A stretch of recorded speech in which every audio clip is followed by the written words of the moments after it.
स्कूली बच्चों के ऑनलाइन क्लास के लिए केंद्र सरकार के क्या हैं दिशा निर्देश, आइए जानते हैं। प्री प्राइमरी के लिए सिर्फ आधे घंटे की क्लास, पहली से 8वीं के लिए 45-45 मिनट के 2 क्लासेस और 9वीं से 12वीं के 4 सेशन चलाने के लिए सभी स्कूल को कहा गया है। कोरोना महामारी के कारण स्कूल 16 मार्च से ही बंद है।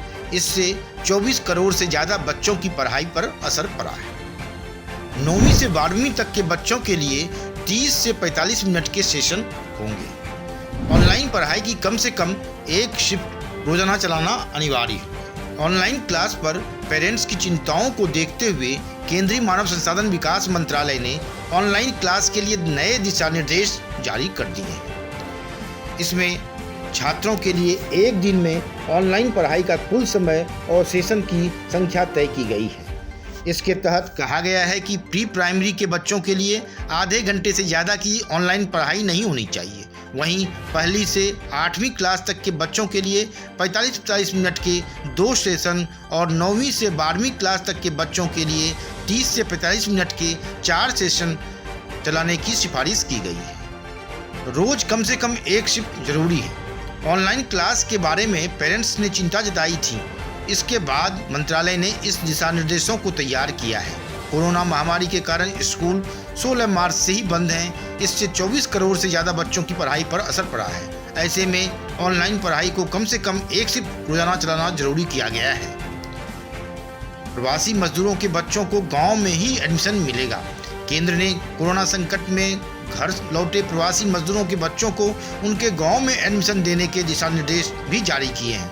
मंत्रालय ने राज्यों से कहा है कि महामारी में स्थानीय क्षेत्रों को छोड़कर गए स्टूडेंट्स का डेटाबेस तैयार करें। ऐसे बच्चों को डेटा बैंक में प्रवासी या अस्थायी तौर पर अनुपलब्ध के रूप में दर्ज किया जाए। इन स्टूडेंट्स को बिना कागजात के स्कूलों में दाखिले के लिए कहा जा सकता है। मंत्रालय ने यह भी कहा कि राज्यों को यह भी तय करना होगा कि कोरोना महामारी के दौरान अपने अपने गांव की तरफ लौटे स्टूडेंट्स का स्कूलों से नाम न काटा जाए। स्कूलों को पढ़ाने के तरीके फिर से तैयार करने होंगे।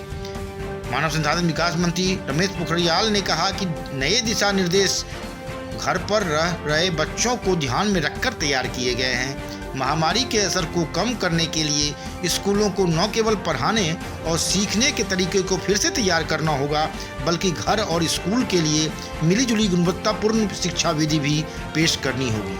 हालांकि मंत्रालय की तरफ से फीस स्ट्रक्चर पर कुछ नहीं कहा गया है, जबकि काफ़ी संख्या में पेरेंट्स ने यह भी मांग रखी थी कि कोरोना महामारी के बीच फीस नहीं ली जाए और अगर जरूरी लगे तो नॉमिनल फीस ही ले स्कूल। इस बारे में कोई दिशा निर्देश नहीं जारी किए जाने से पेरेंट्स नाराज हैं।